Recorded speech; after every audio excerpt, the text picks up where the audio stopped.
Okay, welcome back to Discovery Track, everybody. I hope we have a full house for this one. It's going to be a good one. If Eurythmics is going through your head for the rest of the day, it's because we have sweet streams are made of this. Optimizing video delivery from StackPath. We have Nathan Moore who's going to guide us through this, talking about how to make all our video streams quality streams. And please stay through till the end, because one of you will be leaving with this iPad mini in a custom StackPath case. It's so beautiful. It might be the best prize of the day. One of you is getting it. Take it away, Nathan. Thank you, Troy. Thank you. Good afternoon, ladies and gentlemen. Welcome to the talk. I prepped about 18 slides here. It should be just enough time for a 15-minute presentation to leave a few minutes extra for questions at the end. So I apologize if I seem a little bit rushed. Please let me know. We can absolutely spend a little bit more time here, a little bit less time there. Otherwise, I'm going to try to keep to a decent schedule to make sure we make it all the way through without extending through the break and getting into the way of the next presenter. My name is Nathan. I work with a company called StackPath. We are very, very recent. We only launched our very first product back in September. And our big news as of earlier this year was a major acquisition with Highwinds. So we have grown by leaps and bounds and very, very explosively over a very short period of time. So I apologize if you've not heard of us before. I promise that we'll be here next year. That's what I'm really trying to say. I'm one of the engineers there, so I work on a lot of the back-end stuff. So today's talk is going to be a little bit technical, unfortunately, and it's due to the nature of the subject. My assumption is you're all professionals. You've gone through. You've already created your video. You've already encoded it. You've transcoded it. It is the way that you want it to be. And then you're up to the next step. Where are you? You are here. You are at the video distribution point. How is it that you get the content that you've created out to the end viewers who are very, very eager to see it? And that's the problem that we have to solve. It winds up, unfortunately, being very technical, and so we're going to spend some time covering some of the basic technologies which allow this to happen. And hopefully, once we become a little bit familiar with them, some of the things that we see that we don't like are going to become obvious to why that is the case and why it is that there actually is a solution out there for you. So, one of the problems with video on the web is you require an optimized distribution system in order to do it, right? So back in the good old days, right, it was a lot easier in the days of strict over-the-air, right? You have a nice station, it would broadcast, everybody could tune in, and that was it, and that was sort of how you did it. But in today's one-to-one world, you don't have this sort of mass broadcast phenomenon, so you have a very, very different approach to the problem. So in order to deliver on an actual robust experience now, it used to be that you would worry about, okay, I have my core transmission, that better be correct. And so you were less worried about what the individual user experience was because you knew you could control what the primary experience was going to be. And that's no longer the case. In a one-to-one world, it is very much that you have one end user contacting some server, negotiating its own connection, which could be completely and wildly independent of everybody else's connection. So the experience of one person can be wildly, wildly different from the next person, even over the same networks and talking to the same equipment. So in order to actually deliver on this promise, we require a couple of things. There are some generalities that have to be followed. We require very low latencies. We require high bandwidth. We require high reliability. And most importantly, we require scalability. And this is one of the big differences, is if you have a server, it has some finite amount of bandwidth assigned to it. You take that, divide it by 100 people, great. You take that, divide it by 1,000 people, and everyone has 1,000th of the bandwidth available as opposed to 100th of the total bandwidth. And you can see it's very trivial to show the more people that you get, the smaller and smaller and smaller amount of that bandwidth they can claim. Just basic math, right? So to make this clear, I wanted to give a specific example. I want to move from the general to more specific, and sort of brainstorming through this, we were looking at passing around who's got what in the office, and it turns out, well, what if I want to stream to iPhone users, right? Because half the office has an iPhone, right? Well, if I care about iPhone users, how do I get the video to them? Well, I use a protocol called HLS. Great, well, if I'm going to use a protocol called HLS, now how does the HLS object actually get over there? Well, if you're on an iPhone, you're on a 4G network. What's wrong with 4G networks? Well, connections can be spotty, latencies vary, and they vary wildly depending upon where you are. If you've ever walked through a tunnel with your cell phone and lost the signal, you know what the problem with 4G is. And it's constantly varying around. So, show a video, iPhone, HLS, 4G connection, I want to do tens of thousands of these things simultaneously, so that goes back to the earlier bandwidth problem. I can't just do this with one server. And lastly, where are they? And this is the last problem that a lot of guys don't think about. Again, because of the old broadcast models, you'd have just one central broadcast tower that gets to everybody in the local area. That's no longer the case. The whole wide world can go talk to your server. And if you're very, very far away from you, then they're going to have a very bad time due to the very bad latencies. And if they're very, very close, it's going to be all right. So in this case, just for a strict thought experiment, let's place half of our users in Asia and half in the US. So let's go back. I've been talking a little bit about bandwidth and latency, and these are kind of our two key metrics. When you talk about the theory of how we're going to go about doing this, this is the stuff that we really care about. So the bandwidth, very definitionally, is the size of the pipes. That's the amount of data we can send in a given second. So obviously, the more data you can send, the higher the bandwidth. But we also have this concept of latency, which is the time. In this case, I'm going to abuse it a little bit, and I'm going to claim it's time to first byte. An actual better definition would be that's sort of the time it takes for information to get from one device to another. Time to first byte is a nice representation of that. And the problem why we're bringing this up is they work together in very non-obvious ways in order to deliver what the actual real end user is going to see. So I talked a little bit about how we're going to talk about some of the foundational technologies. We talked about HLS. Well, HLS is also known as HTTP live streaming. So that tells you it has a dependency upon the HTTP protocol, right, the hypertext transfer protocol. But HTTP itself has a further dependency on TCP in order to transmission control protocol in order to get that HTTP object over there in the first place. So it's layer upon layer upon layer upon layer of different protocols, all of which have to interoperate, all of which have to operate correctly, and all of which have to do their job properly in order for your end user to get a lovely continuous video. So like I said, this is a very, very different world from the way it used to be. So you really have to optimize all the possible layers if you're insistent on getting a quality product out there with a high quality of experience. So again, I apologize. We're going to start from the basics, start with TCP, work our way back up the stack. Unfortunately, this is the more boring part. I admit that, so I'm going to try to hustle through it. And we'll get to a thought experiment, which was going to try to show off these technologies and why it is that we should care about them despite being boring.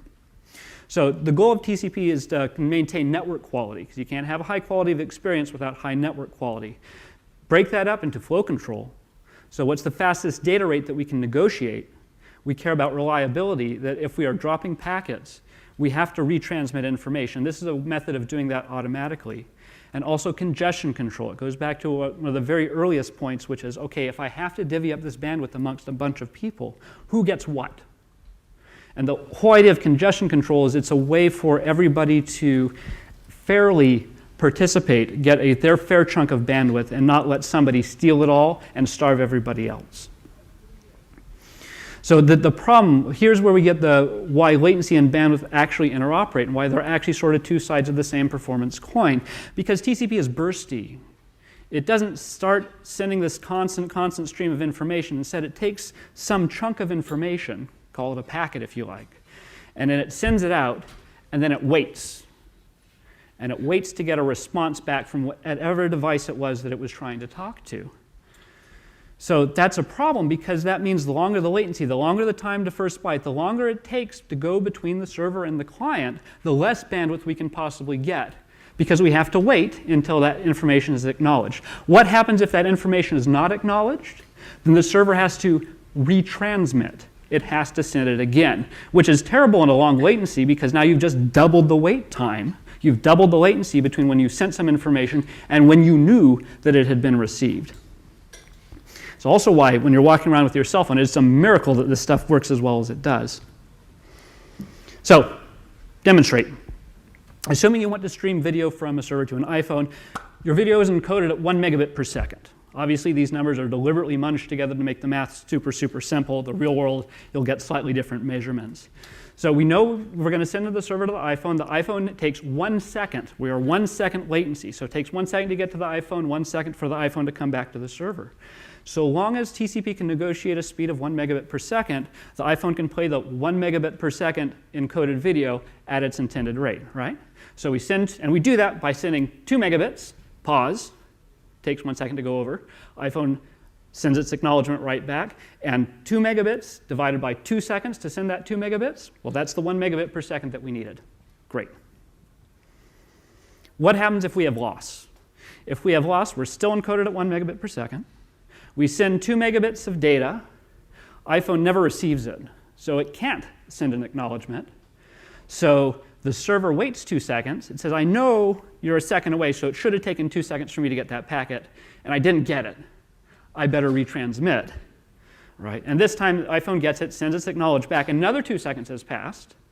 Now do the math. We just sent 2 megabits in 4 seconds, which is only a half megabit per second. If you're watching a video encoded at 1 megabit per second, what happens? Delay, stuttering, buffering, buffering, buffering, buffering. And this is why things like retransmits are so incredibly important. This is why it is amazing that this stuff works over a 4G network, which is intrinsically lossy, with intrinsically variable latencies, meaning if we ever have to retransmit, we could be waiting several seconds, we could be waiting milliseconds, it depends. And it's really quite remarkable that this stuff works as well as it does. And that also is why when you're doing your video encoding, it's so important to have a variety of encodings available, because if you have a smart protocol like HLS, which we'll get to in a second, you can negotiate down as well as up. So if you are in this sort of lossy variable latency case, you can actually negotiate down to a lower bandwidth encoded video stream. And that way you can at least still see the thing, even if your quality of experience isn't quite as high as you would like for it to be, even under lossy conditions and variable latency conditions. So fine.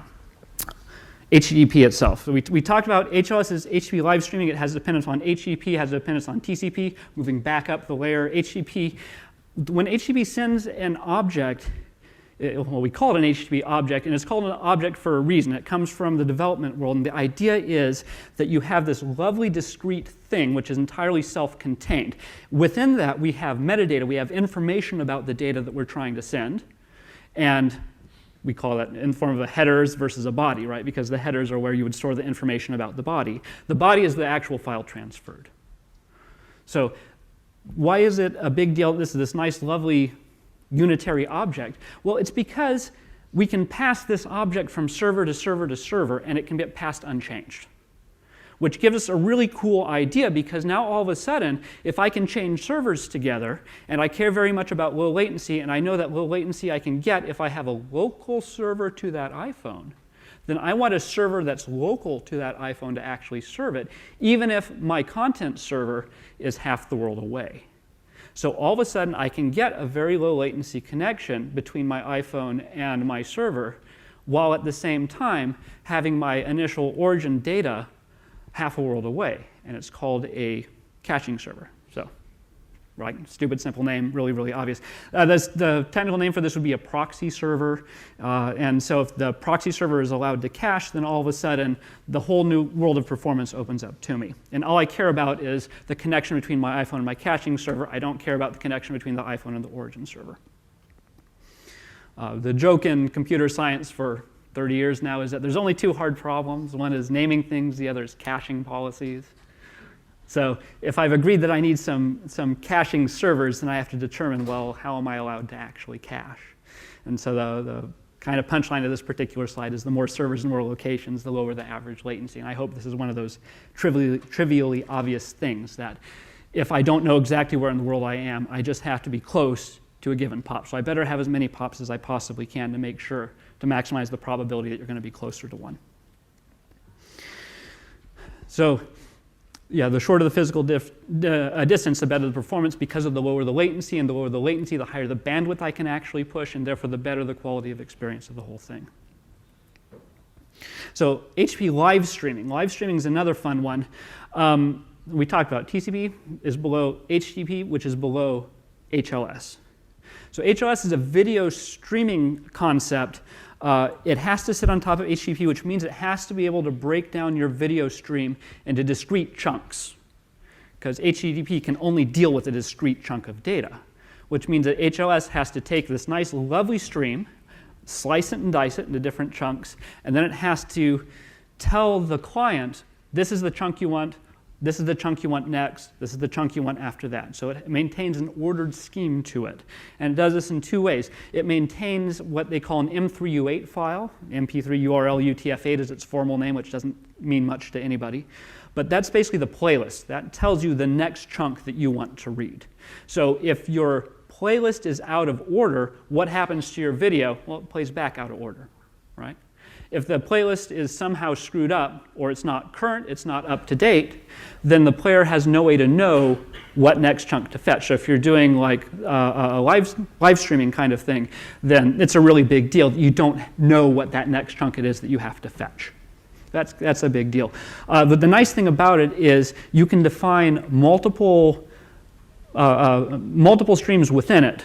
Right, so you can have a very high bandwidth stream, a medium one, a low bandwidth stream. So thus allowing the client to make an educated guess about what bandwidth it has available to it, and then choose the next sequence number in the sequence based on what it thinks the available bandwidth is. So if you think you have a lot of bandwidth, make sure you get the high bandwidth encoded one. If you have low bandwidth, get the low bandwidth encoded one, and it will do so automatically for you. So TS is just transport stream. That just happens to be the file extension they chose for the actual chunk of video. So putting them together, watch a video. Video gets broken up into chunks. I have a playlist which tells me which chunk to play next and what order. I can download these individual chunks discretely via a caching proxy server, so therefore I don't have to worry if I'm halfway around the world. These caching servers are guaranteeing a high quality of experience because they are physically close. They have these low latency, high quality connections off to the end user, even if my origin server is a half world away. So I know I'm running just a hint over, but I promise I'm not that much over. Just want to cover two last little things, some hard-learned lessons, because I said that caching policy is one of the hard problems in computer science, and that's true. So if you're going to cache your HLS stream, what do you care about? Well, first off, you have to cache your .ts files, right? Your actual chunks of video. Now, because they are worthless if it is out of order, you can apply a very generous caching policy to them. Tell the caching server, please keep this around for forever and a day. In case somebody else wants it in the future, make sure that it is always present and ready to go. And I don't have to worry so much about it because, again, if I don't know the order in which to play them back, then it's all disjointed and it doesn't make much sense. So you want to cache those as long as you reasonably can. The real challenge then is your M3U8 file. It's your manifest file. And so if you're doing static video streaming, it's again the case. If you're doing static streaming, remember the order is not going to change. You're not generating anything new. It's lovely and it's static. And therefore you also want it cached as long as you reasonably can. But if you're going to do on-demand, this is where it gets tricky. And that's why saying a caching policy is a hard problem. For on-demand, we're always generating a brand new chunk, right? Which means that we always have to update that M3U8 file so you're always getting whatever the latest chunk is. So you have two options for this. The really clever one says, well, I want to reduce the load in my origin server, and therefore I'm going to apply a caching policy which is half the length of time of an individual chunk, right? So if I have 10 people coming in a given second, right, we get the latest M3U8 file. If my individual chunks are 1 second, I say it's good for a half second. So half of those 10 guys then get that first cached one. The second 5 guys have to make a fresh pull to origin, and they get the next one. And so this way, you've reduced the number of connections to your origin, reduced the number of hits to it, but at the same time, you've gotten the benefit of the caching, while at the same time, you have not changed the order. Your manifest files are still correct, and you're always getting the latest one. So your video stream stays exactly up to date, and yet you still get the benefit of caching. The alternative is you just plain don't cache the manifest file, and on every single manifest file request, that flows straight through to origin, and you're done. So I think I have all 1.5 minutes left for questions. So. We have questions. Raise your hand, and I will come over with the microphone. Must be something. The big crowd. All right, we have one over here in the lavender shirt. Right there. For the M3U8 links, I know if you put them in VLC player, they kind of break up. But when if you set the link to Chrome, they don't break up. So is there a reason that the VLC player can't handle it. It would start playing, but then it doesn't play continue. You know, it freezes up. I have to apologize. I'm not a VLC developer, so I don't know Well, exactly why. If you sniff it and you get the link, and then you try to play it somewhere else, because most of the time it's for like a live stream. If you want to, you know, it just doesn't break up. Is that because it's made for playing the browser? I'm afraid I don't know the answer to that. I'm very sorry. Oh, I'm not sorry. a VLC developer. Wah, wah. Did not know that one. All right. All right. You got another one? So, nice softball one here.